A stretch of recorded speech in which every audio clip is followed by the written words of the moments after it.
देखी है तो पहले आप उसे देख लें, वरना ये स्टोरी आपको समझ में नहीं आएगी। पिछली वीडियो में आपने देखा था किसी ने रात के वक्त शॉन के घर में घुसने की कोशिश की थी। शॉन घर से बाहर आकर उसी की जांच पड़ताल कर रहा होता है, तभी वहाँ आइसक्रीम वैन आ जाती है।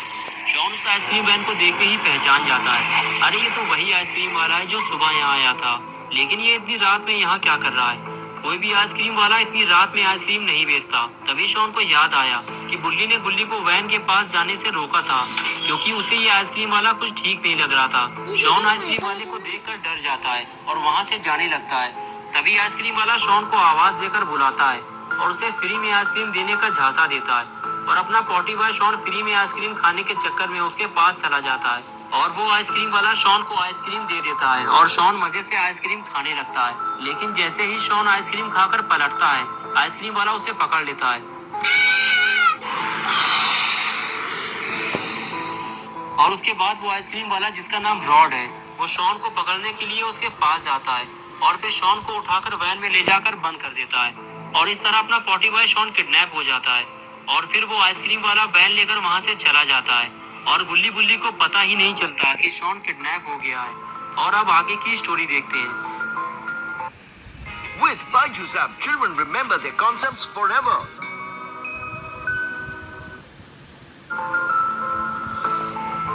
देखते ही देखते रात का वो बुरा वक्त गुजर गया जब अपना पॉटी बॉय शॉन किडनैप हो गया था, और कुछ घंटों बाद सुबह हो गई।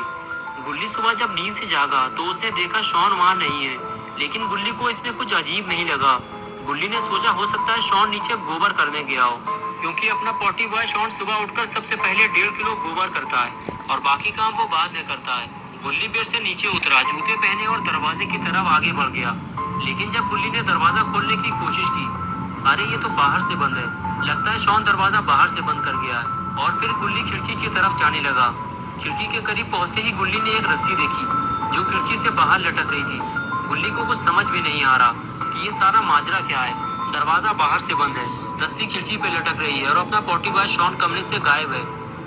गुल्ली फौरन बुल्ली के पास गया और उसे उठाते हुए बोला, बुल्ली यहाँ रात में कुछ गड़बड़ हुई है। शॉन कमरे से गायब है, खिड़की पे रस्सी लटक रही है और कमरे का दरवाजा बाहर से बंद है। मेरे तो कुछ समझ में नहीं आ रहा। बुल्ली बोला, तुम्हारा मतलब है कि वो किडनैपर रात में घर के अंदर आया था, उसने शॉन को उठाया और लेकर चला गया और हम सोते रह गए, यही कहना चाहते हो ना तुम? बुल्ली बोला, हाँ, लेकिन मुझे ये समझ में नहीं आ रहा कि उस किडनैपर ने खिड़की कैसे खोली। ये तो अंदर से बंद थी और उसने इसको तोड़ा भी नहीं है। बुल्ली बोला, हमें सबसे पहले घर से बाहर निकलने का कोई तरीका खोजना होगा। घर से बाहर निकलने के बाद ही हमें कुछ पता चल पाएगा। ये कहकर बुल्ली गुल्ली के साथ खिड़की की तरफ जाने लगा। खिड़की के पास पहुंचते ही बुल्ली ने देखा खिड़की पे रस्सी लटकी हुई है, लेकिन बाहर तो सब ठीक ठाक लग रहा है। ऐसा लगता ही नहीं कि रात में यहाँ कोई आया था।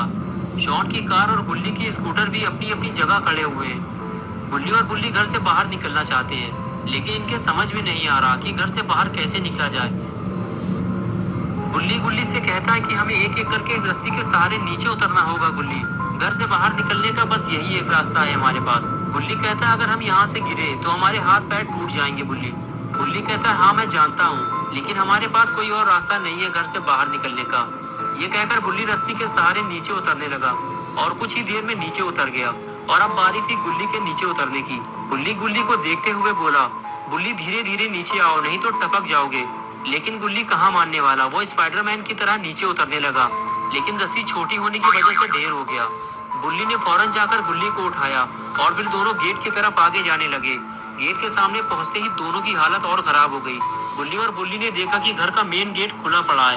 ये देखकर दोनों को यकीन हो गया कि शॉन अब गायब हो चुका है। तभी बुल्ली बोला, गुल्ली तुमने सही कहा था, वो किडनैपर रात में खिड़की के रास्ते घर के अंदर घुसा होगा और फिर शॉन को उठाकर गेट के रास्ते से बाहर निकल गया होगा। गुल्ली ने कहा, वो किडनैपर बहुत खतरनाक है, हमें उसे जल्दी पकड़ना होगा, वरना हम लोगों की बारी भी आने वाली है। बुल्ली ने कहा, हाँ तुम ठीक कह रहे हो गुल्ली, लेकिन पहले हमें शॉन को ढूंढना होगा। मेरे दिमाग में एक आइडिया आया है, जल्दी चलो मेरे साथ। ये कहकर बुल्ली गुल्ली को अपने साथ कहीं ले जाने लगा। जाते हुए बुल्ली ने गुल्ली को बताया कि वो शॉन की पोस्टर छपवाने जा रहा है, जिसे वो शहर के कोने कोने में लगाएगा और फिर जो भी शॉन को ढूंढ कर लाएगा उसे इनाम दिया जाएगा।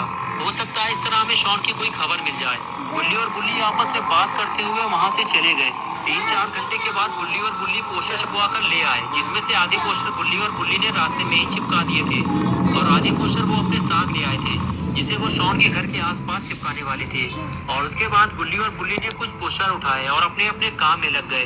दोनों पोस्टर को काफी अच्छी तरह से चिपका रहे थे ताकि पोस्टर जल्दी से निकलने ना पाए और ज्यादा से ज्यादा दिन तक पोस्टर चिपके रहे।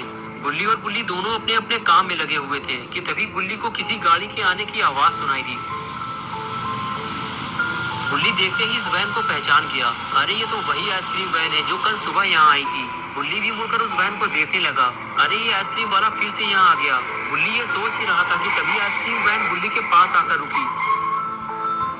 गुल्ली कुछ समझ पाता इससे पहले ही आइसक्रीम वाले रॉड ने गाड़ी की विंडो खोली और बाहर निकल के बुल्ली को देखकर हाथ हिलाते हुए बोला, मोटू मेरे दोस्त, आइसक्रीम खाओगे क्या? बुल्ली बोला, नहीं, मैं पहले से ही बहुत परेशान हूँ, मुझे और परेशान मत करो, मुझे कोई आइसक्रीम नहीं चाहिए, तुम यहाँ से चले जाओ। ठीक है, मैं चला जाऊंगा, लेकिन तुम्हारी परेशानी क्या है? हो सकता है मैं तुम्हारी कोई मदद कर सकूं, अगर तुम अपनी परेशानी मेरे साथ शेयर करो। तभी गुल्ली वहाँ आ जाता है और रॉड से कहता है, कल जब तुम यहाँ आए थे तो तुमने देखा होगा कि हम 3 लोग यहाँ स्कूटर के पास खड़े हुए थे। उसमें से एक ये भी था, हमारा दोस्त शॉन, जो रात से लापता है। तुम्हें इसके बारे में कुछ पता हो तो बताओ।